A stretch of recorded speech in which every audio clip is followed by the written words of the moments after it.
Discuss is just yoga. Very warm welcome to all of you, those people who are joining me on Zoom, as well as people who are connecting via social media.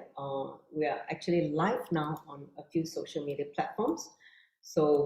And I really encourage all of you to participate in this discussion actively, so that we can come to some kind of powerful cognition, which will help to shift our understanding and also awaken subtle brain groups. This is the whole purpose of this science of Vakyathar Sadas. So with that, let's get ready to invoke Swamiji. Sit with the back straight. Align the whole back in one straight line, head, neck, and spine. And let's close our eyes. And connect with the breathing. Slow down the breathing so that we center ourselves to the present moment.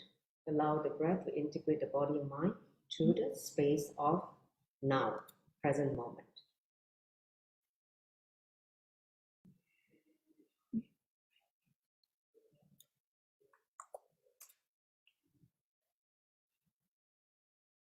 In that restful awareness, I'd like you to join the palms together in your heart center. Let's invoke Swamiji by chanting the Sadguru Vadana, followed by 3 rounds of Mahavakya. So take a deep breath. Nithyanandam Paramasukaram Kevalam Jnanamutim Dvandvatitam Gaganashatrisham Tattvamasya Ekam Nityam Vimalamachalam Savadi Sakshibhutam Bhavaditam Trigunarahitam Satguruntam Namami. Om Nithyananda Paramashivoham. Om Nithyananda Paramashivoham. Om Nithyananda Paramashivoham.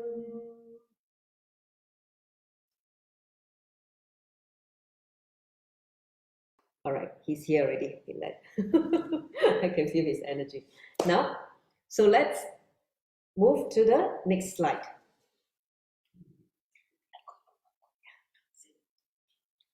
All right, so some of you who may be new to the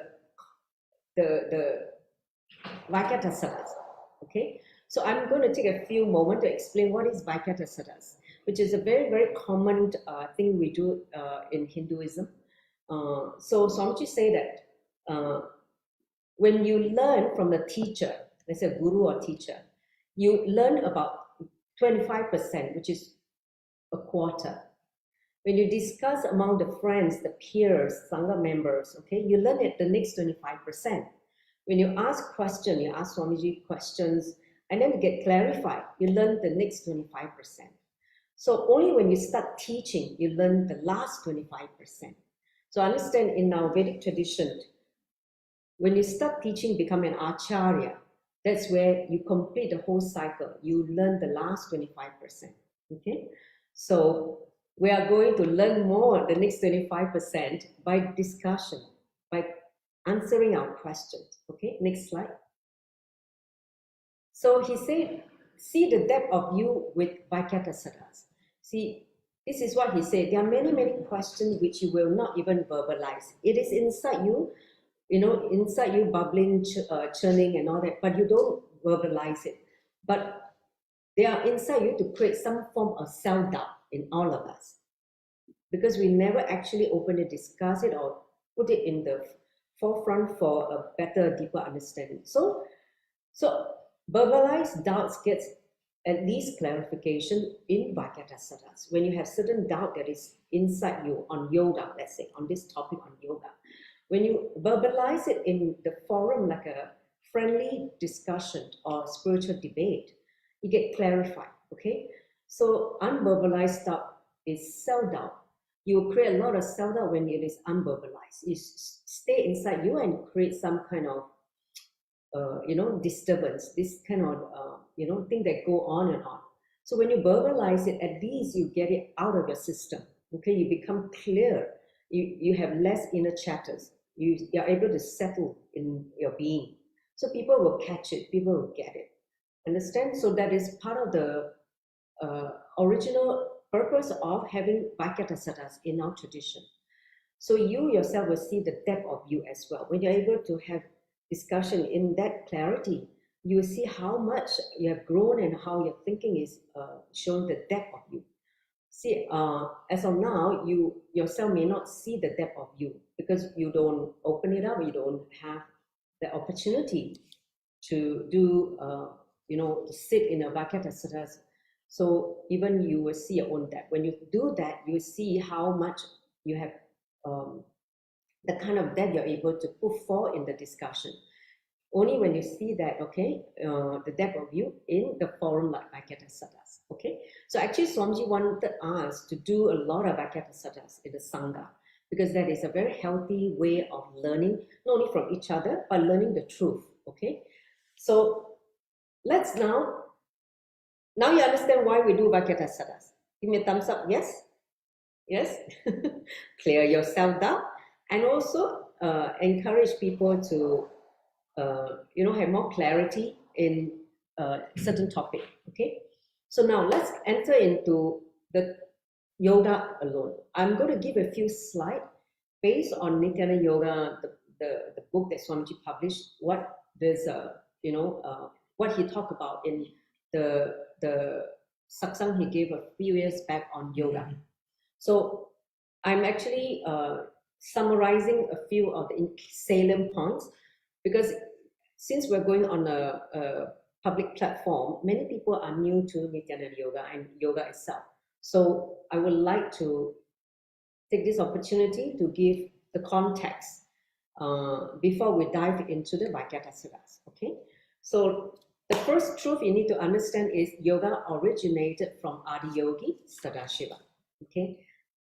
The being who landed on planet Earth to give this science to humanity. So yoga was revealed in detail by Sadashiva, the first and foremost guru in a system he revealed as Ashtanga Yoga, at least 60,000 years ago, even way before Patanjali. Many people see, when I first started yoga, I only know Patanjali because that's what my yoga teacher then was able to introduce yoga to me only from Patanjali. I have no idea who is Sadashiva, okay? Only with Swamiji, I go all the way back to the source, okay? See, one thing you need to know about the beautiful thing about yoga, it has got independent intelligence. The moment you start, you lead you to deeper, deeper, deeper, deeper until you reach the source. So this is if you are a seeker, if you are passionate about this topic, if you drill, you will reach the source, okay? So he has said, in anything, any field that you are interested in, if you go to the depth of it, you will reach the source. So same way for me, when I first started yoga, when I start digging, and Swamiji happened in my life, okay? So I reached the source. So now Sadashiva revealed Ashtanga Yoga. Ashtanga means 6 limbs of yoga in this agama. Kirana Agama, okay, under the Yoga Pata. See, Paramashiva gave 4 patas, right, in the Vedas and Agamas. So Yoga Pata is one of them. And is one of the original authentic scripture on yoga. How he basically decoded the whole science to his consort, Devi Parashakti. So, and it is found in this scripture, the ancient scripture. So Swamiji, as you know that he is the incarnation of Paramashiva, he is obviously here to revive the most authentic yoga from the source, okay? So he said that with all my respect to Patanjali, I want to declare this truth to this entire world, right? At least 15,000 years before Patanjali, a being walked on planet Earth, assuming the physical form, the Adi Guru, Sadashiva, the founder and father of yoga system. So he is the founder, not Patanjali. Patanjali is just the compounder of all the yogic scriptures into this Yoga Sutra of Patanjali. Okay, but I tell you honestly, when I read this Yoga Sutra of Patanjali, I could not practice. The knowledge is good, intellectual knowledge only, I cannot practice. Only when I came to Swamiji, then I'm able to really live it. Okay, so what it means is that you need a guru for this system. Okay, next. Now, second truth you need to understand yoga is from Hinduism. Some I've read in some reports, some people say, oh, yoga is from the West, yoga is from Egyptian, some yoga is from some funny ideas they came up with. But if you really understand the authenticity of the science, it is from Hinduism, Sanatana Hindu Dharma. And this is what happened when the dilution happened in, especially in the West. They lost touch with the source. So they try to rebrand or wrap around with different, understanding, and maybe the charisma of that yoga teacher. So some people follow this kind of like a yoga teacher or yoga guru, and they just forgot the whole authenticity of the science. So Swamiji says that it is unfortunate that the original scriptures revealed by Sadashiva are not available to the mass, because he already revealed in today's satsang. Because it's such a powerful science, it needs to be kept as a secret. Only by initiation by guru or enlightened guru can this science be expressed. Okay, imagine people who know this science and use it for all the wrong reasons. It is too dangerous. Okay, so it is unfortunate nobody promoted that. That's why he said again, you cannot commercialize or make this secular to the Shashtanga yoga. I mean the original yoga from Paramashiva. You can do that for Patanjali, but you can't do it for Paramashiva's yoga. Okay, so that is what he said. Because it's very easy to secularize Patanjali, very difficult to do that for Sadashiva. So we all need to understand yoga cannot be developed nor cannot be separated from Hinduism, because this is where the root is. It is a perfected system. It's a perfect system that was revealed by Sadashiva and further organized by enlightened masters like Goraknath, Matsyendranath. Okay, so many orders, enlightened yogis, they reorganize, they do their own research and practice, and they start coming up with different scriptures or texts to help the devotees. So, or the practitioner, the disciple of Shiva, all over thousands of years with a clear purpose and an intention. Okay, so yoga itself is a complete science that has taken into account all types of bodies, past, present, future. Okay, so that's why altering yoga is not development but dilution. Any alteration is pure dilution. So the secular world has diluted a great science that we are yet to discover and reveal to the masses. So part of the whole intention for today's Vakyathar Sadas is to bring this so-called hidden secrets to the masses. Okay, and so but first understand that you have practiced something in the name of yoga. Ask the teacher for a clear reference. That's why ever since Swamiji constantly refer back to the Shastra Pramana. It's become also the way how many of us, when we present certain science, the Shastra Pramana is always the first thing that we dig and make sure that it's substantiated from the source. Okay, next slide. So the third thing that we need to understand is yoga is a science for radiating enlightenment. Okay, it's not just, to have a beautiful body or healthy body or for stress buster. It's not just relief stress. It has got a lot more to offer. Okay, so yoga is not just keeping you healthy, but it is a sign to radiate enlightenment. It means oneness with the source. Okay, union. That's why it's called yoga. So it is not just ability to stretch your body, doing some blowing your nose here and there, but it's ability to manifest what you want. Yoga is not all about making you a better man, but making you a superman. It means you become a divine being. Like what Swamiji said in today's satsang, he said that, you become immortal. How can you become immortal? It's only you become God only that you become immortal, right? So that means the whole mutation of this material body happens in such a way that you become a different species. The body goes through mutation such that you are no longer an ordinary human being.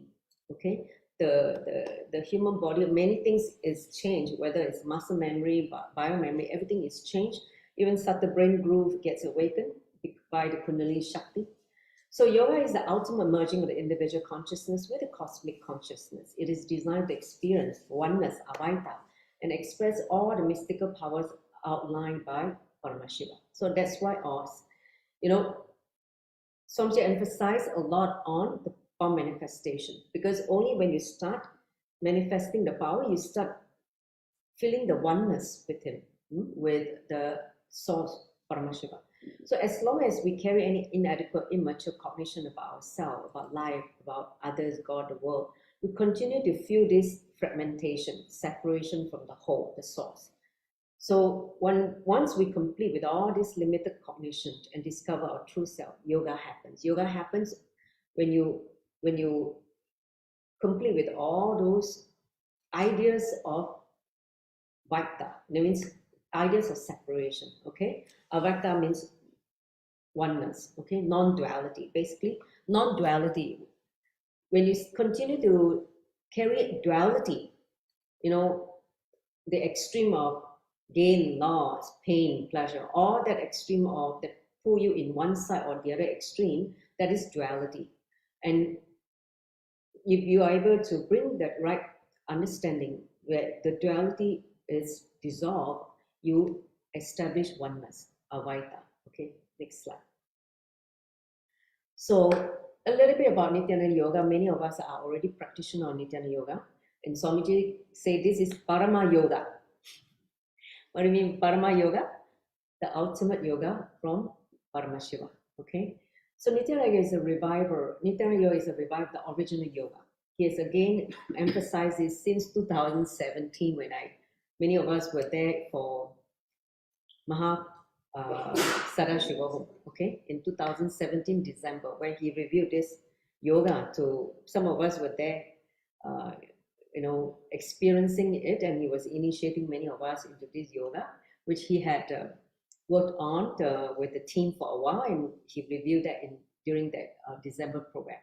So we were so fortunate to be initiated directly by Swamiji. So it's been reviewed and gifted to the world by Swamiji, His Divine Holiness Bhagavan Nithyananda Paramashiva, as per the intention of Sadashiva, not as a mere physical exercise, but as a clear path to manifest yogi powers and also to become Paramashiva himself. Okay, so Nithyananda Yoga is all about experiencing, expressing, and manifesting the state, space, power, and glory of Paramashiva. So that's what it is going to lead us into, basically experiencing the ultimate. Next slide. So one of the uniqueness of this Nithyananda Yoga, right now we have 3 series. I'm just going to mention the first series, which is 108 Pratama Vinasa Krama. In all these 3 series, one of the main difference between here and other form of yoga is that it has got 12 components. See, many of these, earlier on when Swamiji, there are 12 components. We don't understand why 12 components. Why 12? Why we're not 15 or 20 or only 7, right? So in today's satsang, he revealed the next truth. He said there are 12 layers to Paramashiva, 12 layers to reach Paramashiva, okay? And this body needs to align in these 12 layers to be able to experience oneness with him, okay? So this is like, wow. And another revelation that today he just shared, okay? So these 12 components, let me describe.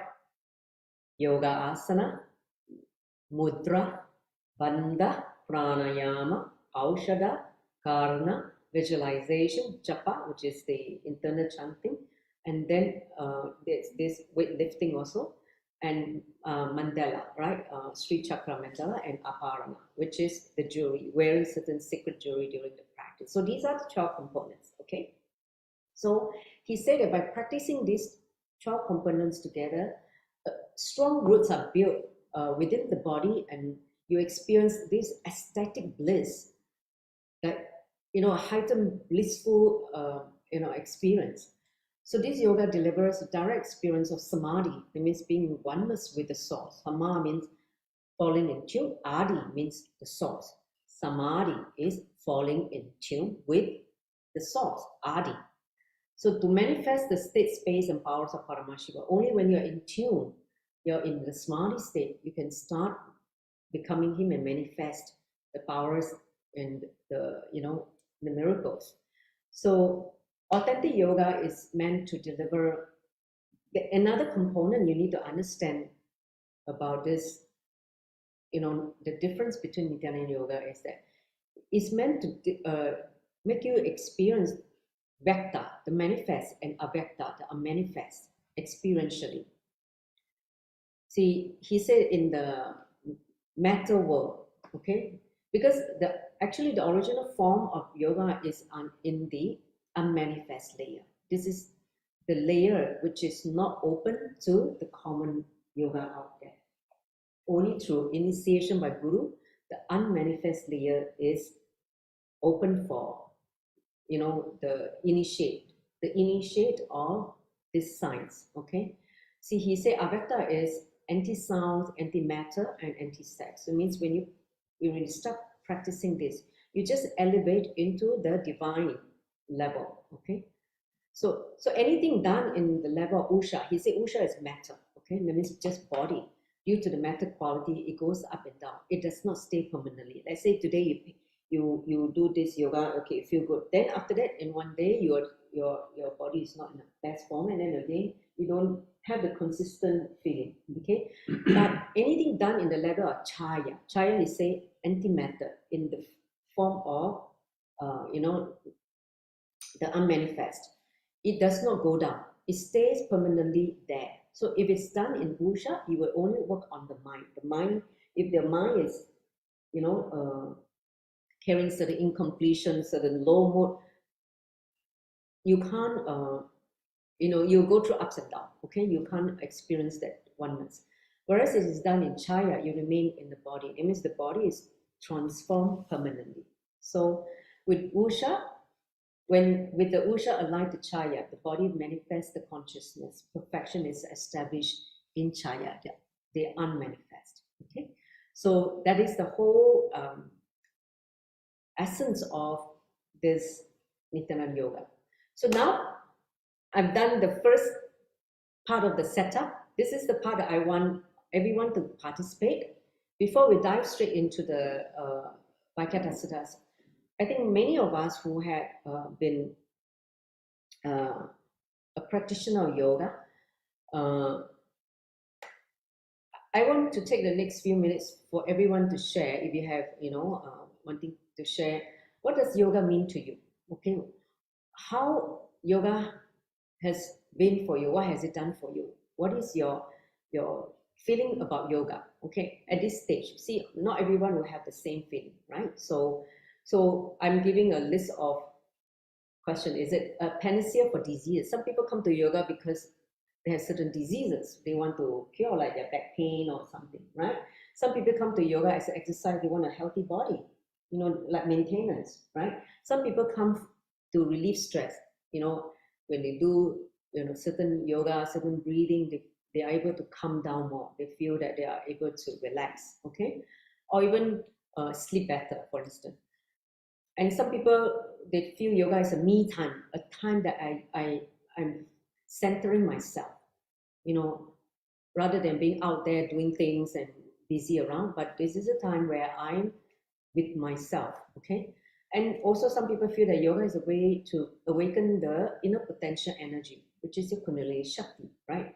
So many people come to yoga, they want to awaken the Kundalini Shakti because they heard so much about Kundalini Shakti, right? And they want to awaken that. And then also, is yoga a technology to manifest yogi power? Some people come for powers. They want to manifest power, so they come for that. And some people feel that yoga is a great science for breakthrough in divine consciousness, to the divine consciousness. That means they want to attain a breakthrough from human consciousness to divine consciousness. That means becoming divine. What Swamiji called Divya Shariri, right? Shariri means, a pure extension of the divine. a pure extension of, we call it, let's say, enlightened being or Paramashiva, okay? And a science to gain immortality and liberation. So these are some of the things that I listed. So maybe anyone who is ready to share what is yoga to you? What does yoga mean to you? Can we open for the discussion? Who wants to start? Please raise your hand, then you can unmute. Who want to start first? Hey, keep the ball rolling. Let me start first. This is Shankari. Yeah, okay, sure. Let me start Shankari. first. Okay. So for me, first of all, at the very beginning, yoga is for health, because I start yoga for healing myself for the health issue. And can you hear me? Rina, can you mute first? You're unmuted. Can you mute first so that we can hear her? Okay, go ahead. Okay, so for me, at the very beginning, when I start yoga, because of the health issue, so I start for help, for curing myself, my body, physical body.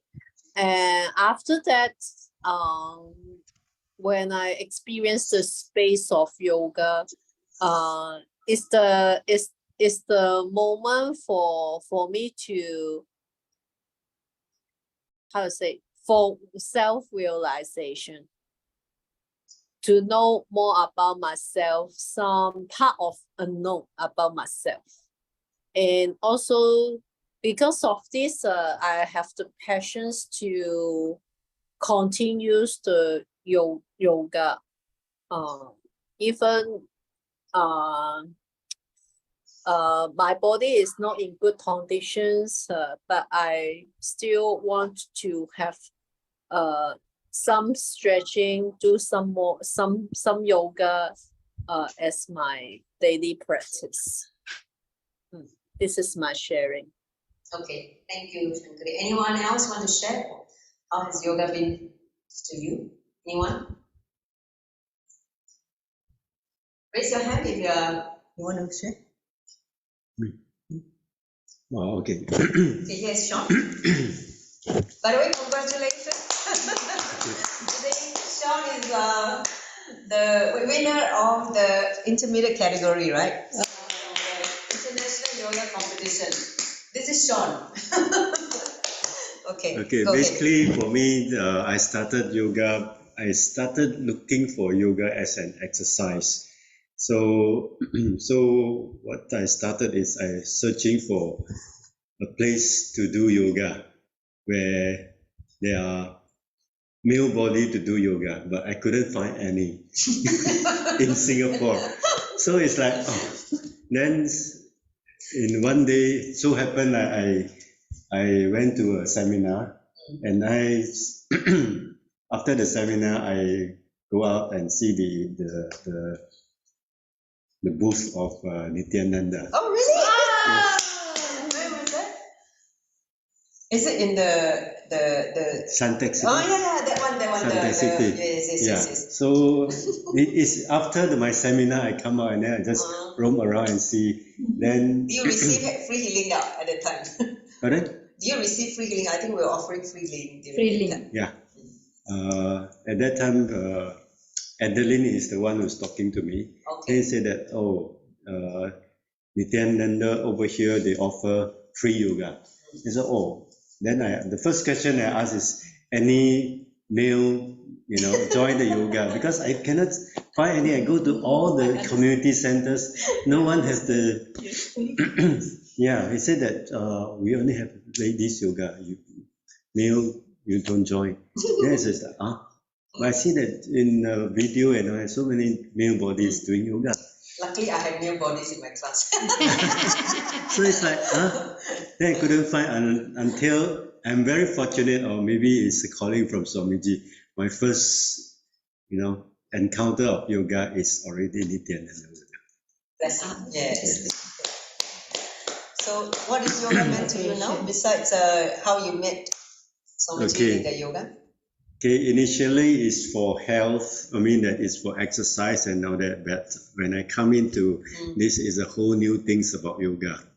It's it's a mind-bulging, the oneness with the source. So this is what I'm searching. So I practice yoga every day, except these few days where Swamiji have live session. Yeah. So I didn't do yoga, but I also teach yoga at outside those people. So sometimes depends on the crowd. Sometimes I share some of the Nithyananda yogas to them. Yeah, is what I want to continue to practice yoga is to have the oneness with the source. Okay. Yeah. Great. Anyone else? Who else want to share? Yes, I can share. Okay, Rosita from Hong Kong. Go ahead.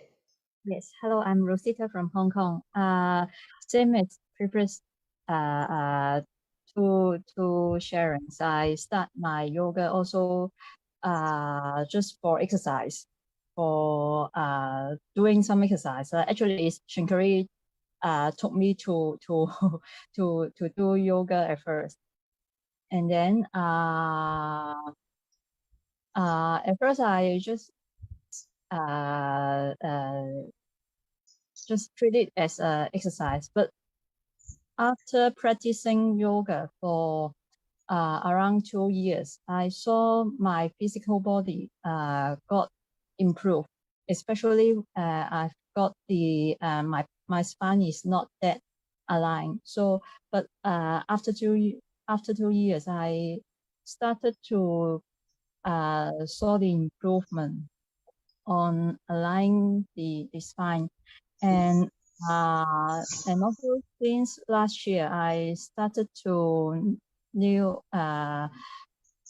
more about Swamiji and understand that yoga is not just physical exercise, but is far more than that, and the ultimate goal would be enlightenment. So I would love to learn more and to experience more. Great, thank you. Anyone else? Someone don't be shy. Okay. Jayanti, yes, Ma Jayanti from Malaysia. Go ahead, Ma. Nithyananda. So You can't hear you. You need to speak louder, Ma. Nithyanandam, are you unable to hear me? You can, but a bit louder, please, Ma. A bit too soft from your end. Okay. So, Go ahead. Nithyanandam. So Yes. actually what I would like to share is, well, the beauty of doing yoga is sometimes when I do some postures, suddenly I have some clicks about powerful cognition. And also after doing yoga, I feel extreme self-confidence and life positive. Yes, so this is my sharing about yoga. Yeah, because the chemicals inside start changing you. There's a lift in your mood and Yes. understanding also. Okay, I want to share mine. See, some of you may know that I was already a yoga teacher before I met Swamiji in 2006. Okay, so I actually started my yoga journey in 1999. In 1999, that's a time in my life my body was in shambles. I had terrible back pain because I was still then an executive in a multinational company flying here and there. So you can imagine that that kind of lifestyle over a long period of time, my body took a toll. Okay? That means a lot of backache, cannot sit still, I had to lie down. So my body was really, really bad because of the back pain and shoulder ache and all that. Okay. So I knew that I cannot hit the gym anymore. The gym is not my solution because I was doing a lot of gym, I'm going running, lifting weights just to maintain my body at that time. Then I know I had to find something else because my body was not able to take, my back pain was killing me. So then I came to yoga, okay? I remember the first lesson I made was Shambhala in some shishi yoga place, right? Where all the rich and the tai-tais goes. So I went there because, someone brought me there, my colleagues brought me there. And I had the first lesson, okay? I felt, okay, I had a good experience, but so subsequently I continued. Then from there, one thing leads to another, and I decided to become more a regular practitioner. And then after that, the yoga teacher who taught me inspired me to become a yoga teacher. So within, I think in 2011, I became a certified yoga teacher. Okay, and so that's how I started my yoga teaching journey in 2001. And from 2001 to 2006, before I met Swamiji, I was teaching yoga more from the physical level, like what I learned from textbook, what I learned from the teacher, okay? The basic asanas, the breathing, and all this. So it's more like alignment, perfection, right? This is what we learn in the yoga teacher's training course, how to give instruction, how to, do the perfect posture, right? So that's what I learned. But something is not giving me the depth of yoga. Okay, until something happened in 2005. Okay, so 2001 to 2005, I was diagnosed with stage 3 cervical cancer. Then I said, how can that be? I am a yoga teacher, I got cancer. Something is seriously wrong, right? So that's where I started, it just jostled my whole system. It's like something is not right. I may be doing yoga, but something, because what I read from the, like some of these books, yogic books, it tells a different story. Then I say, I'm missing something in this yoga thing, right? So that's why I started to seek the more aspect of yoga. It means go deeper besides just physical alignment posture. And when I start doing that, okay, Swamiji came to my life. Okay, then that's how the journey to the authentic source of yoga happened. Okay, means he not only gave me the depth and the experience of what yoga and the what you call it, the exploration continues. It's just too beyond the mind. I wouldn't say mind-boggling. It's beyond the mind. You cannot even use the mind to comprehend.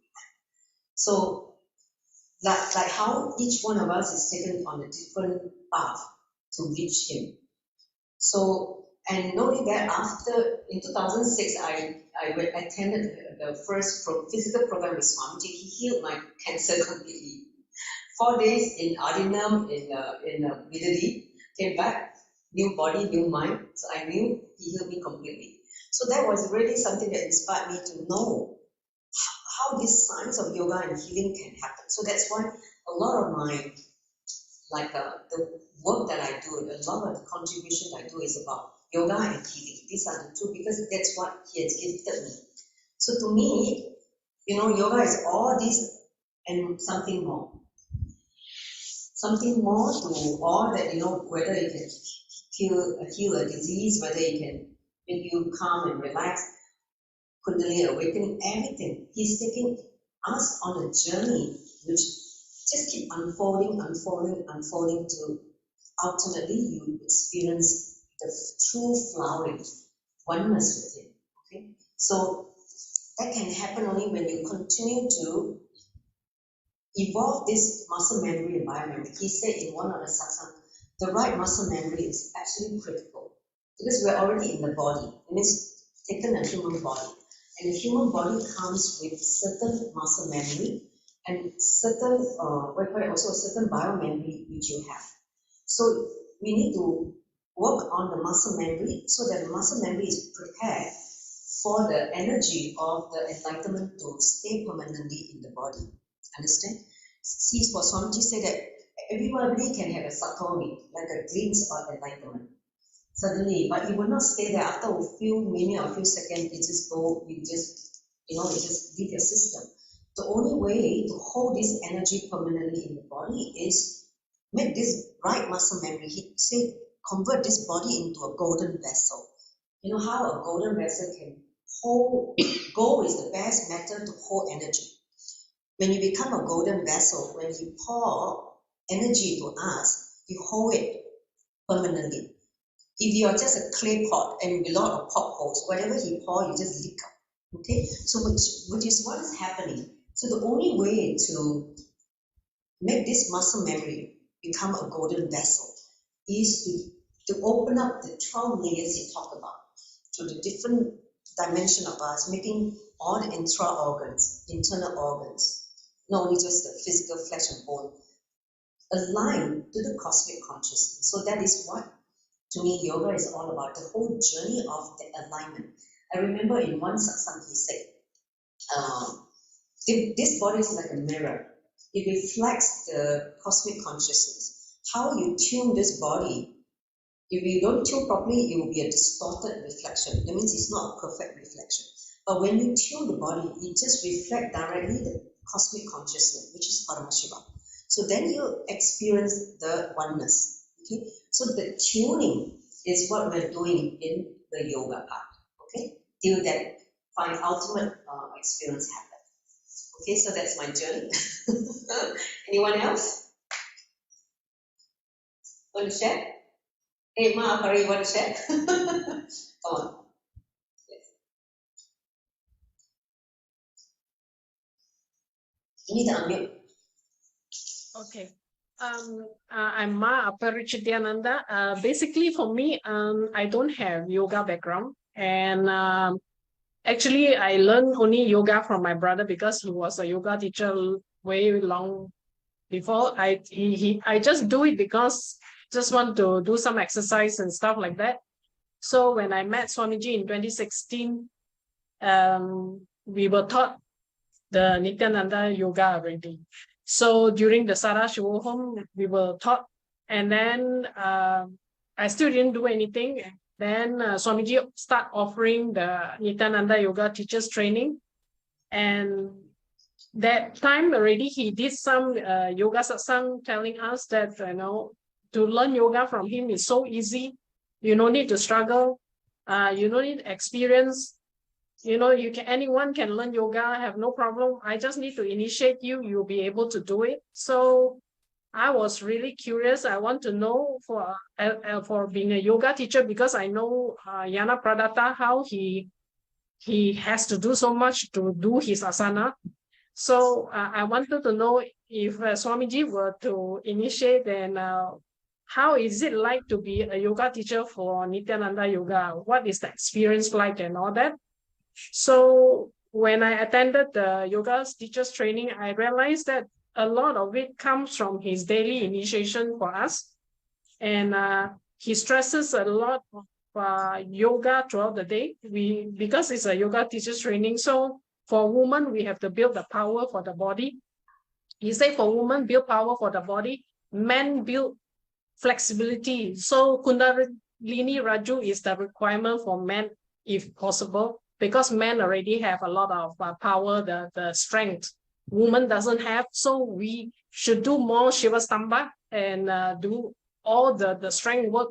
Basically, is to build, as what Ma Duga says, to build up the body to be able to hold the initiation, the power, the energy he's pouring into the vessel, that means the body itself, so that we can radiate the enlightenment that he wants us to radiate. So when I started, I was having a hard time, but as time goes by, I kind of enjoying it a lot, because I realized that it is because of his initiation, a lot of the asana was possible, even though I thought it's quite difficult to do for me. But as time goes by now, throughout the years, right now it's already 2023, I realized as every program he's giving, he's doing yoga as a first session in all the programs every day. I realized if we continue doing right, each time the asana get easier, the deeper the asana you can do. And also, I realized there's a lot of energy in the body, and you sleep less, and there is some completion process happening, which we do not really need to do a lot of completion, because yoga asana itself correspond to the completion process which we have inside us also. To a certain extent, if we are a person who don't like to do a lot of processes where to do this, to do that process for completion, I feel yoga is a very good completion process to do. As long as you keep on doing yoga every day, as what Sean is doing, I think that is the way to go. And of course, the health benefit is definitely there. You don't fall sick. I haven't fallen sick for a long time. That definitely is not a problem. Even during pandemic, no problem at all. You don't fall sick, while people are falling sick everywhere. And also don't, basically the body is able to withstand sleeping also. Like now, constantly is following the US time zone. So our time starts at night, ends early later in the morning and all that. We don't really sleep a lot, and we get to learn things almost every month, because now the session for Maha Paramashuham is almost every month, 21 days. I encourage everyone to take the program, because yoga is inside there, is requirement for you to prepare the body to take the session for the whole day. And then at the end of the day, you almost towards beginning of the morning already, you will have initiation by Swamiji, which is I find is a good thing. And also train for the Asian side, for us to sleep less. And you have more time. Actually, you have more time to do things, because you after that you don't really sleep much. If you don't want to sleep, you don't have to sleep. You just sleep a few hours a day. So it is I feel that it is a very good process, and I find that because of the initiation, things are so easy. You don't have to struggle. Don't worry whether we do a perfect asana or not. There's no perfection in asana. It's individual body structure. Everyone do at their own pace. But as you go through, you will realize that you are able to do the asana better and better as time goes by, which I find it is easy for me, because I'm a person also not so much a very, but because of Swamiji, right, I'm more inclined to do yoga. Otherwise, I am not so, I'm not a person who purposely go and look for yoga to do and all that kind of thing. So I encourage everyone to join Maha Paramashuham and do the yoga. Start learning to do yoga. Can start anywhere, can do how many asana you want. You start off. I think that is a great start for everyone, regardless whether now is 308 asanas every day. If you can't finish 308, you just start whichever number of asana you can, and as time goes by, keep on increasing until you finish. Even if you can't do, try, because I realized by trying, actually you have a breakthrough with the asana, especially the intermediate, the Dvitiya Vinyasa Krama, the 308 asana. They have a lot of twisting and bending of the back and all that. If we do more, I realize that there will be breakthrough regardless of we say the impossibility. So I kind of enjoy it when you have the breakthrough. So yeah, that's what I want to share. I encourage everyone to learn the authentic yoga, because this one, as Ma Duga say, 12 components. It covers all the 12 layers for us to align to the cosmic energy, align in that way where we need to go, where we need to achieve what we want in life for everyone. Yes, thank you. Thank you. Hey Ma, this Yana Kodara, you want to share? You want to share how, as a yoga teacher, you and me same, before we met Swamiji, we were all yoga teacher. And now how yoga has totally given us a totally new, different understanding. Please share. Okay, I'm Yana Pradata. So the big difference between, because now I'm a yoga acharya full-time, so I teach a different school of yoga, which is Iyengar yoga. So I've been practicing that for quite a while. And before that, different types of yoga, like I learned from different teachers and all that. So the moment when I started practicing Nithyananda yoga, I find a huge difference with Nithyananda yoga with other yoga. I'm not even as Iyengar, right? They are a traditional yoga because it's from Patanjali also. It's just that I find it a huge difference is that is the big thing that I noticed is the cognition about how our body is. Because for me, for years, right, even I was practicing before I got connected with Swamiji, my hips are always very tight. Basically, my mobility of my lower body, right, I cannot go into Padmasana. The moment when I started doing Nithyananda Yoga, right, even when I do the teacher's training, I still cannot go into Padmasana. I only was able to do Padmasana about maybe now like coming to 2 years. It just happened like that. So because for years and years when I was practicing before Swamiji, right, I always had this idea that my body can do so much. But when you start doing Nithyananda Yoga, you realize, right, a lot of ideas about our body, what we can do, what we cannot do, right?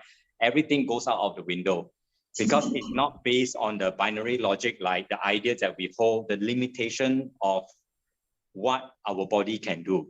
So for Nithyananda Yoga, right, it will give you that breakthrough. I find it, and it's really very fast. Every time that you feel pain and all that, like for me, at one period, I have a lot of pain on my knees. I still do, but I felt that for my own experience is every time if you have will persistent, if you continue to do right, the pain will change. It's like the whole process is like, he's like pulling your body apart, and then he renew your body again. So now it's at one period, my knees was so painful, I will ask him to heal. He did bless me that will be healed, right? I feel like when I was walking and all that, I feel like I'm an old man, like a 70-year-old man. I kind of like, I cannot even walk properly. It was that painful. But because I make a sankalpa, I will keep doing it regardless of whatever is pain and all that, right? Now, if I run after the bus and all that, I can feel my knees is extremely strong. I don't know how to explain it, but from my own experience, when I run, I can feel like my whole legs, my knees are all very stable. It's like a renewed joints. I mean, if you practice like this is what you get, the benefits of it. This is part of the benefits. It's like that. The benefits of like, he basically he kind of rebuild your body again. Not based on the ideas of because you have your aging, you have arthritis, you're going to have knee problems, you're going to have back problems. It's not like that. Yes, you do go through because it has to go through. Like he said, like the pain has to come out. It cannot, because of the samskara that maybe we collected from our past life and all that, all these have to be released out. So Nithyananda Yoga with the 12 components, right, that's what it does. All this is like a churning. It has to release out from your body. Then when he fixes you back, right, it's like when I run, every time when I run, right, I find it is quite unbelievable because it's like I feel like I have a bionic joints, especially my knees. I only can say my knees now because it was a huge difference for me, especially when I run after when the traffic light before it turns red, or all this kind of he will make me run and all that. He always make me run after the bus when and all this. So I will run. I can feel it's like that. I can feel it's very light. I can feel it's very strong. Even though the pain, right, has shifted, it's a different kind of pain. I couldn't quite explain what it is, but the pain is a different kind of pain, which is very interesting. It's not the pain when I went through. It's like he's dismantling it and then he fix you. It's not just fixing, he actually make it stronger for you. That is the difference. I think that's why it's so important to get initiated into it. We sit in his darshan, the Bhava Samadhi darshan, of course, the lifestyle, the plant-based lifestyle, all these things, all the things that the sciences that he shared us, and then all this, right, it makes a huge difference. Sure. And what I realized is like the things I felt is impossible, right? If you with the will persistent, you realize that the shift, right, in the cognitive shift about your body means it's also will shift. Like the certain ideas I feel last time I cannot do and all that. Now I don't even think about it anymore. It's like now I think, wow, it's like 1 year ago I can't, but now it's like nothing. I don't need to warm up. I don't have to do this. I don't have to do that. You just go into it because you can just do it like that. Because if the impossibility just drop out from your space. That is the huge difference for me, for my own experience. Thank you for sharing. That's why we talk about the Vakyathar, because you're no longer in the matter, based body, you're not thinking just for the mind. You shifted to that space, right? That space is all possibility. All things can happen through that divine intervention and oneness with in the Guru and Paramashiva. Great. I think we need to now go to the Vakyathar Sadas. Shall we go to the next slide? This is the real crux. Okay, so now the topic, does yoga need upgrading? So the proposition is, okay, those people who want to speak for this topic is say, oh, it needs upgrading, okay, because we feel that, oh, human beings need to evolve, the yoga that, should also go through the same process of evolution. So maybe people feel that it needs to be upgraded because it was given how many thousand years ago. Modern day human being is different, so it needs to be upgraded. So that's why we have all these different branches of yoga, right? So this is one trend of thought, and people feel, sorry, and then the second opposition is that people believe that no, yoga is already, it's a science of yoga, it's already fully expounded by the Adi Yogi, Sadashiva. So there's no need for upgrading. He already delivered in his own perfection. We just need to revive and practice and live it. It is already in its purest form. So this is what we're going to discuss. Okay. So forget about this part. I think I forgot to do it. Okay. So now let's stop the sharing Dhamma Parameshwari, and then we'll have the discussion. Okay. So I want all of you to actively participate. See whether you are pro or you're opposing to the topic. Whether you're proposing for upgradation or you are. When you talk about upgrading, is what kind of what? That means whatever that was practiced in the past, which need to be upgraded for modern day. Okay, so that's why we have so many branches of yoga, right? We have outside the yin yoga, the hot yoga, power yoga, blah blah blah yoga, right? So that is upgrading. Yeah, because they don't want to practice whatever is in its original form. They're upgrading it because they think that you need to appeal to the modern mind or modern body. Okay, that's what I mean by upgradation. Okay, so anyone want to start? Please start the Vakyathar Sadas, okay? Anyone? Okay, maybe I start first. I keep start the ball rolling, okay? So to me, my understanding is that because it's coming from the source, you are practicing authentic yoga from the source, okay? The science is already complete by itself. The science is, in its purest form. Because I know Paramashiva never gives half-baked solution. He gives the full solution. As you know that in Sanatana Hindu Dharma, everything that we're doing in life, whether it's career, whether it is health, whether it is relationship, everything, it is to lead us to the ultimate consciousness. Everything is to lead us to liberation. Same thing for yoga, right? Where he gave this science. It is to lead us to the flowering of our consciousness. So obviously, the different layers of reaching to the ultimate, he has also planned it in such a way that you need an enlightened guru. That's why he said continuously enlightened master will walk on planet Earth. Is for that initiation. That's why master comes down again and again to initiate, disciple, devotees into this science. Okay, so there will not be a time where there's no more enlightened master. The enlightened masters will send back to planet Earth again and again to initiate devotees or disciple into this science. That is the promise of Sadashiva, Paramashiva, that he will come again and again in different form, different body, to do the initiation so that this science is kept alive. The science is kept alive on planet Earth because he brought it to planet Earth. He wants this science to be kept alive. That's why in Sanatana Hindu Dharma, the Guru Parampara, the whole lineage of gurus, enlightened master, is the backbone of this knowledge transmission. The knowledge is transmitted by Guru, disciple, Guru, disciple, Guru, disciple. It perpetuated for since time immemorial, during Paramashiva's time. When he landed planet Earth, he already started that system. So he has been now, gone through many, many thousand years of the whole sampradaya, the whole lineage. That's why, to me, I don't think it needs upgrading. It just needs to revive the original source of the yoga and the way how it was done, as dictated by Paramashiva. That's what we need to get back. Once we get back to the way it is designed, then we will simply experience not only breakthroughs in the body, muscle memory, breakthrough in the biomemory, but mutation of this matter body into a divine body.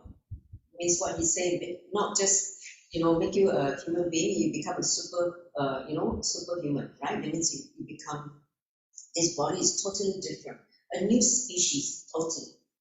So that is my understanding, that there's no need for upgrading. It is just required for us to go back to the source of how Paramashiva designed this whole science as a gift to humanity. Let's go back to what it is and start living it. That's all it means. Okay, more people should know about the science, and more people should experience the science. And that's why we want to share this understanding with the world, so that more people can benefit. Anyone else who want to share?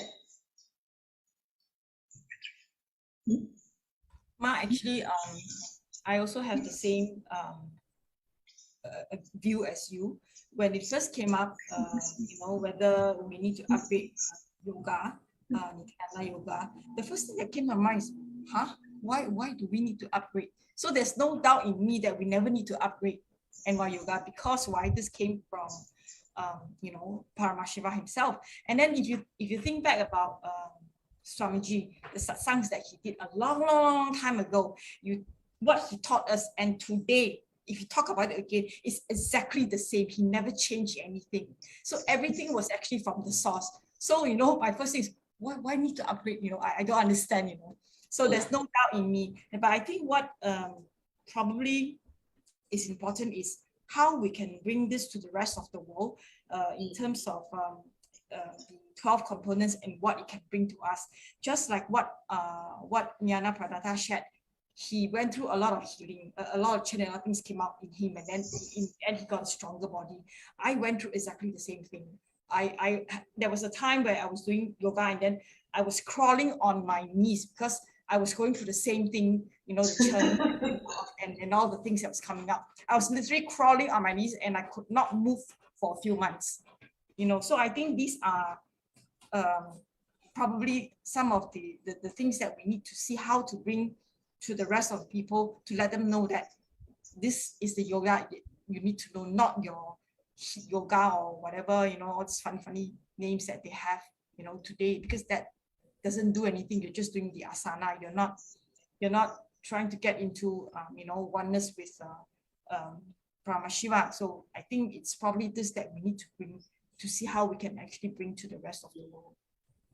Great, thank you for sharing. Who else want to share this? Vakyathar, please participate. Otherwise, it will just be a few of us talking. It's supposed to be a Vakyathar spiritual discussion, spiritual debate, right?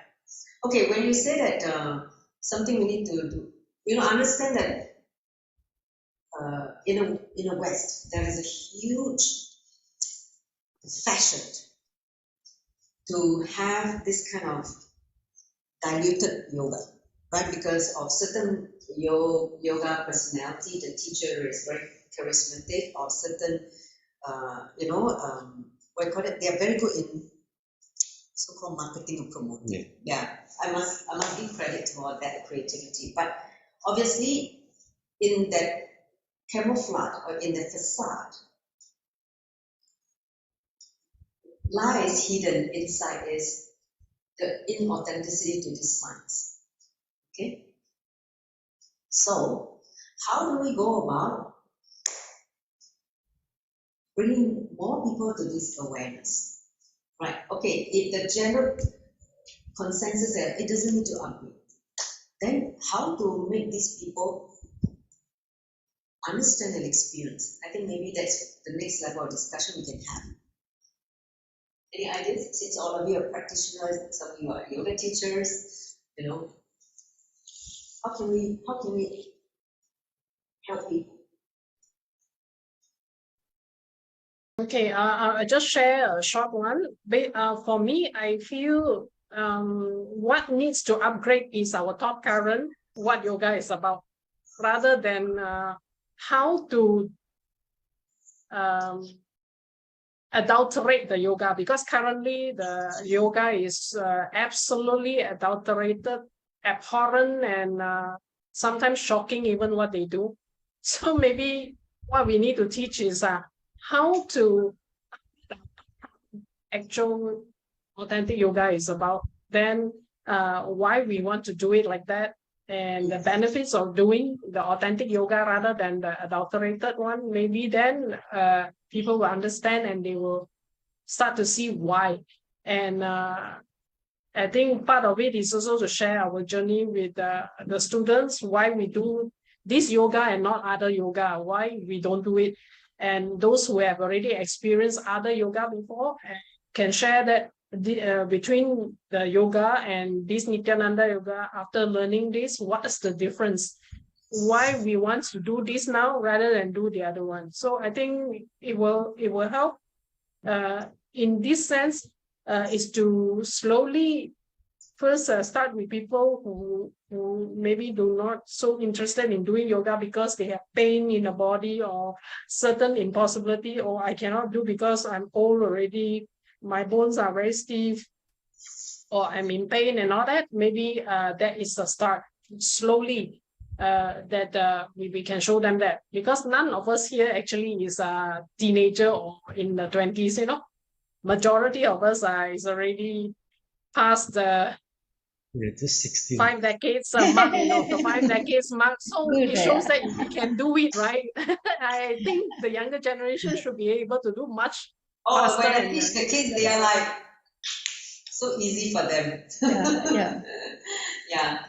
Okay, great. Any more? Anyone else want to share? See, one of the things that I face is like the people who have never done yoga before, the older folks. Okay? If they start PVK, I think they'll pay some. It's too much for them. Their body is not prepared for this 108. So I'm just thinking how to even bring it to the level where people can digest it in like a bite size, you know. So this is what I mean, when somebody delivers 108, yeah, many of us who have generally no health issues or been practitioner of yoga for a while. So for us, we take up this is quite relatively easy. It's not like you can do all 100. I think generally you can do at least 50 to 80 asanas, right? Easily. But for like a 60, 70-year-old grandmother and want to learn yoga, right? You know that yoga is for everybody. How can we basically bring PVK to these people? If we can bring PVK to these people, then we can have new new groups to reach out to. Because for them it's like, what? Ask me to do his them do this, like 𝐘𝐽𝐜𝐻𝐿, you know, it's like it's like want to kill them, they can't do it. Like some people have heart issues, right? Or a lot of body issue. Some even have arthritis, some even have many other things. So how can we get these people to practice Nithyananda Yoga? This is where I'm kind of like finding the gap, because for people who are already practitioner, DVK is all, no problem. But people who have not done yoga, but if we want to bring them to know, experience this possibly, what can we do about it? This is one of the things that, I'm just trying to open for everybody's discussion. Anyone have any thought about that? Yoga. I want to share, because when I okay, I already know yoga before I met Swamiji, but very, very simple one, like in the gym. Just I only know that, oh, every time I do yoga, I feel happy after the yoga. There's a change in mood to happier. And also is that my body does improve. Even that the teacher say, I realized that, hey, I just try for 1 month. I don't practice. I only go there once a week. But I realized that I can improve on some of the asana, which I thought I cannot do totally, but actually can do. Yeah. So, and also with Nithyananda Yoga, I realized that a lot of the asana, each asana that you cannot do is because of incompletion.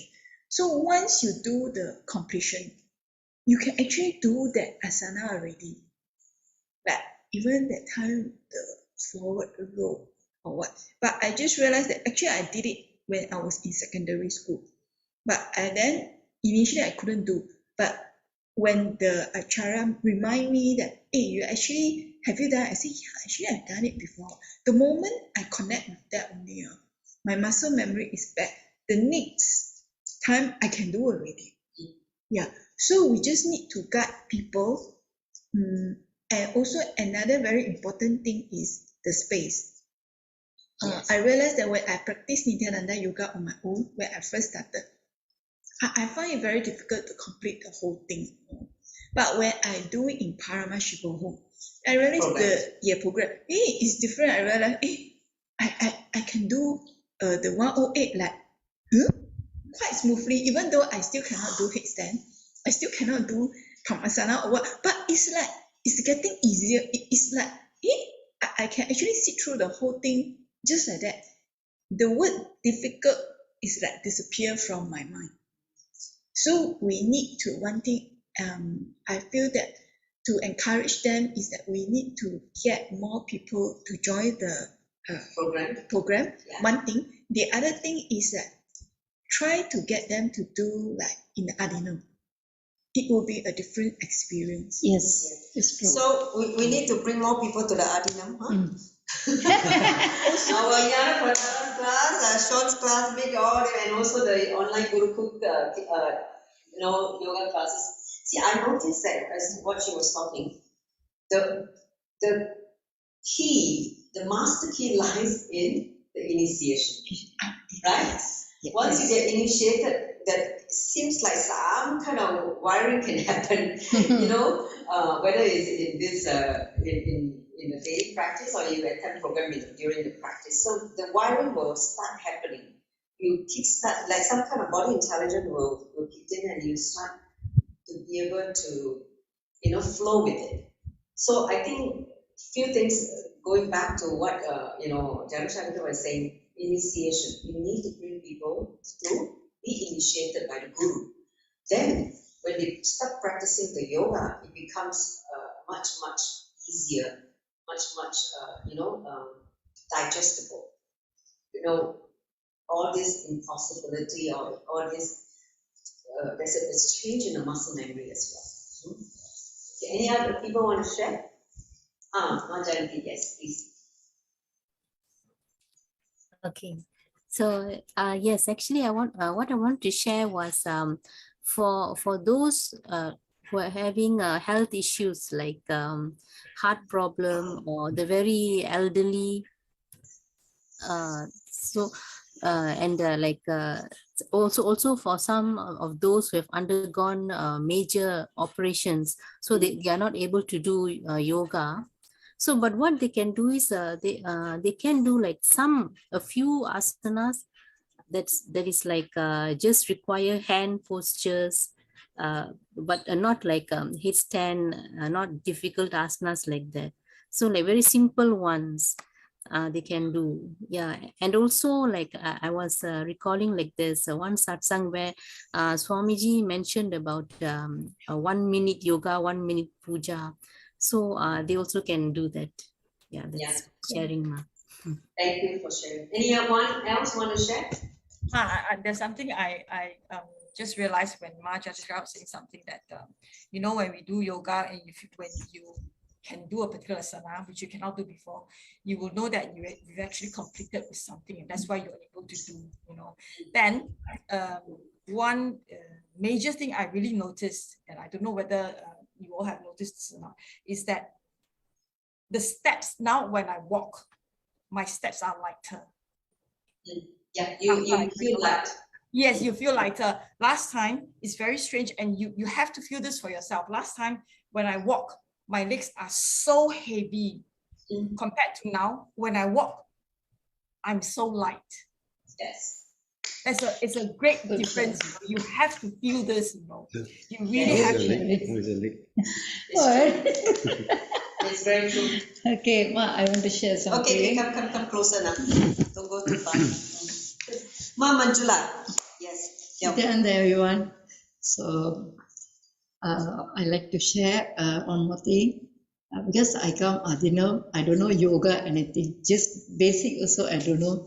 Just I know exercise. You temple every day before. I come to Adino, I saw Swamiji. So after Vishesha Disha and Shiva Disha, after I taking one by one the puja and yoga is Mr. Ayah teach me, this is my teacher here. So first time I don't know basic things. Ayah teach me how to do yoga, the first step, the second step. So because my leg very painful, I can't do anything really. Because one by one, I come every week. This I learned from with Swamiji. Oh, Swamiji there, everything. So now my body is lighter. Everybody say, how old are you? I say 50. No, say 36 or 30. You grow younger, huh? Yeah, I grow younger. So everything is the best yoga. The exercise of yoga is the best. Thank you. Thank you, Ma Manjula. Anyone else want to share? Okay, what about Chinese folks? Ula or Rina want to share? 你们要分享吗？你可以分享的，我做翻译，我就做翻译。你们其中一个要分享吗？ You want to share? Ula or Rina? 听得到我在讲什么吗 ？Hello, hello.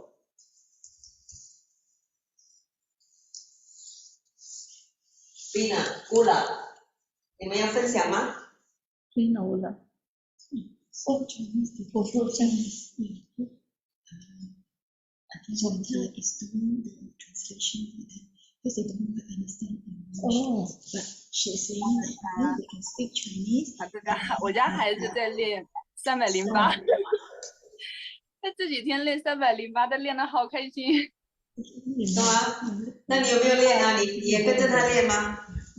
我跟着他练，我发现我不如他，我的身体好厉害，腿可以这样翻过来，然后就除了一个那个倒立的这样子，立起来的做不到。慢慢来，就是这个是慢慢去训练，然后你就可以做了。我就觉得一开始的时候练瑜伽，那个时候刚开始学的时候，我以为我做不到，然后我又没有想到全套做下来了，但是中间有2-3个动作，我还是老师说要靠肌肉记忆去慢慢去学，你眼睛看会了，它就记得到你的肌肉记忆里。我想时机到了，我应该可以做到那剩下的那3-4个我做不到的体式，但是我就发现做完了之后，每一天，你不说是改变了什么，我就觉得心情很好，然后身体很舒服，很轻盈，对，头脑很清晰。对对，这个就是那个瑜伽的好处。或者身体觉得轻松，还有没有什么这么多杂念。I want to share something. See, last year, I think it was last year, I was doing Karana. I was exploring Karana, right? Because Swami talked about 108 Karanas by Nataraja. So I wanted to do the ultimate Karana where he lifted legs 180 degrees. Okay, I was only able to lift to here. Okay, maybe to here. So it's still a big gap. Okay, so I continue to do slowly.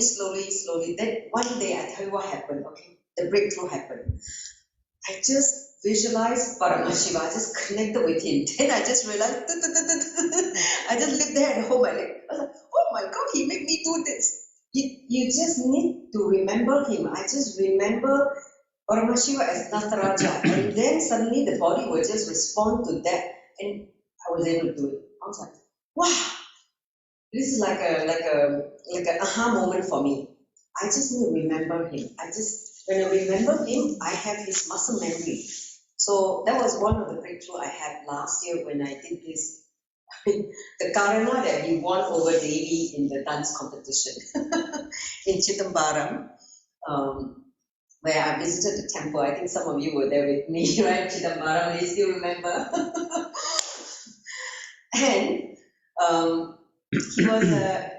he was that famous dance. We were listening to the story by the guy, like a tour guide. He was talking about how the dance competition happening between Devi and Paramashiva, and they were all dancing. And then I think one of his, was it ankle or earring fell? I can't remember. And then he just lifted his leg up, and that's how he won the whole competition. So, and that posture becomes so famous, the Karana.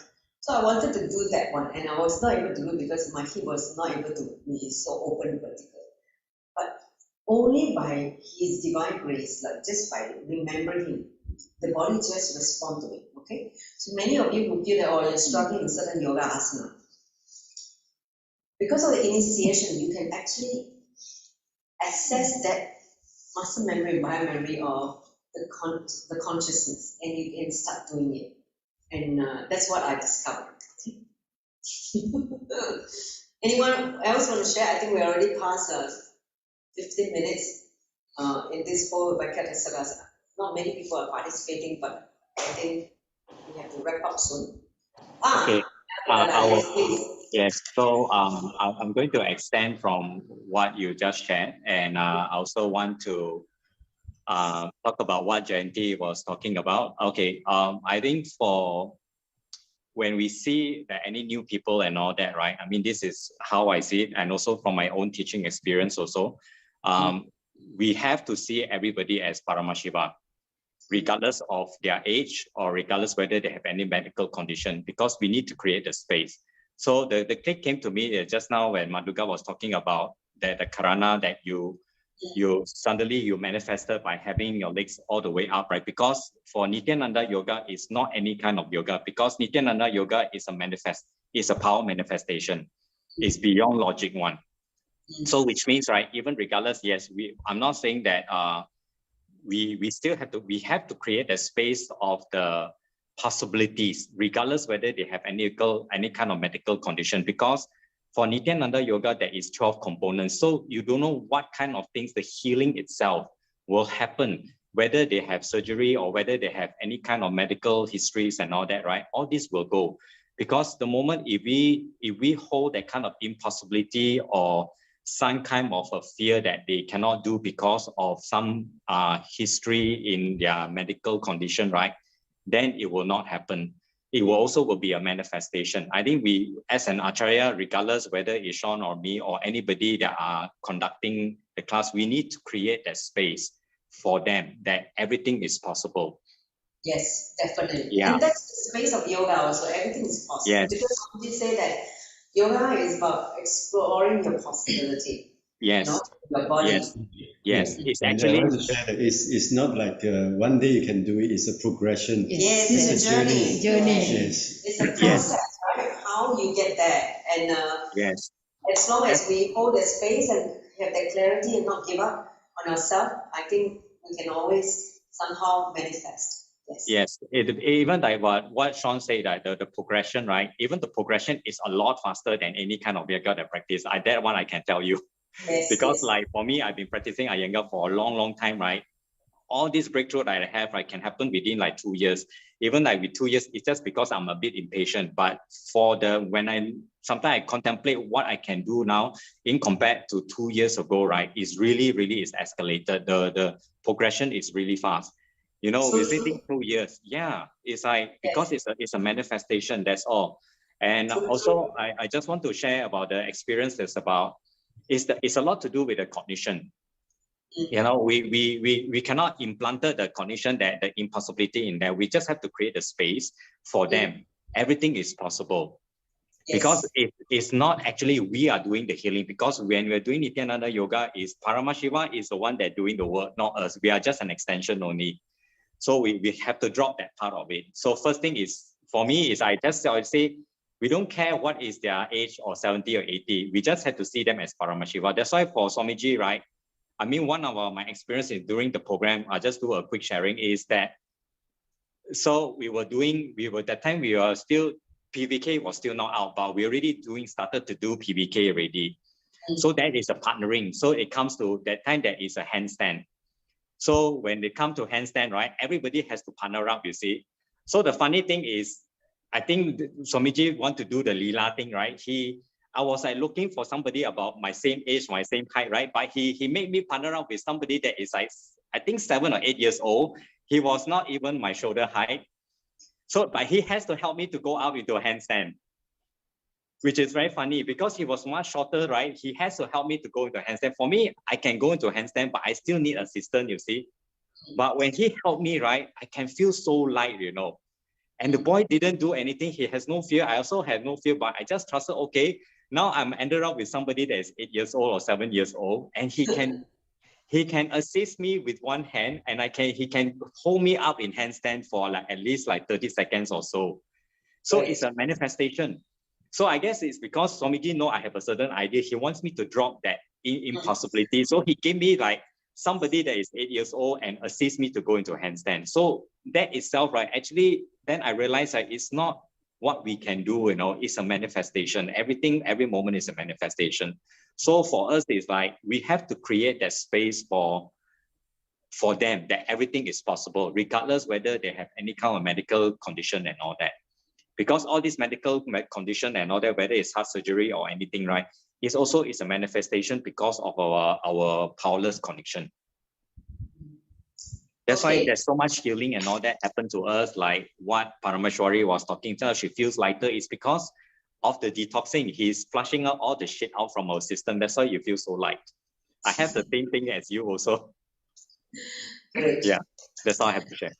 Thank you all for this, all your active participation. It's been good discussion. It's good to get together for a subject that is very close to our heart as yoga practitioner, yoga teachers, and also acharyas, right? So with that, I think it's time to wrap up. So enjoy this International Yoga Day. It's going to come to an end, but obviously yoga never ends. It's ongoing, as we know. So with that, So is yoga with the upgrade? It's not an upgrade, just upgrade. I feel that Shape your cognition. the world has to upgrade to Nithyananda Yoga. Yes. The world That's has the upgrade. the world has to upgrade, not the yoga has to upgrade. Yes. The yoga is already pure by itself. So the only upgradation that is happening is the human consciousness. That's why he said you need to get initiated. The human consciousness is stuck at that matter level. He wants to elevate us to antimatter. That means avakta, the unmanifest level. The unmanifest level is only possible with guru initiation, right? So all of you got a click now? Yes. Yoga domain upgrading. Here is upgrading, which is only by Guru's grace, Guru's initiation. Great. I hope all of you got the powerful cognition from this session and go out and do your enriching. So with that, I would like to end the session. Now let's give a bow from within in deep gratitude to Swamiji, the incarnation of Paramashiva, for reviving this authentic yoga from the source. And let's end with the Purna mantra. Om Purnamada Purnamida Purna Purnamudachyate पूर्णस्य पूर्णमादाय पूर्णमेवावशिष्यते ॐ शान्ति शान्ति शान्तिः हरि ओम तत्सत् सर्वं भगवान् श्री नित्यानंद परमशिव पादुकार्पणमस्तु। ओम नित्यानंद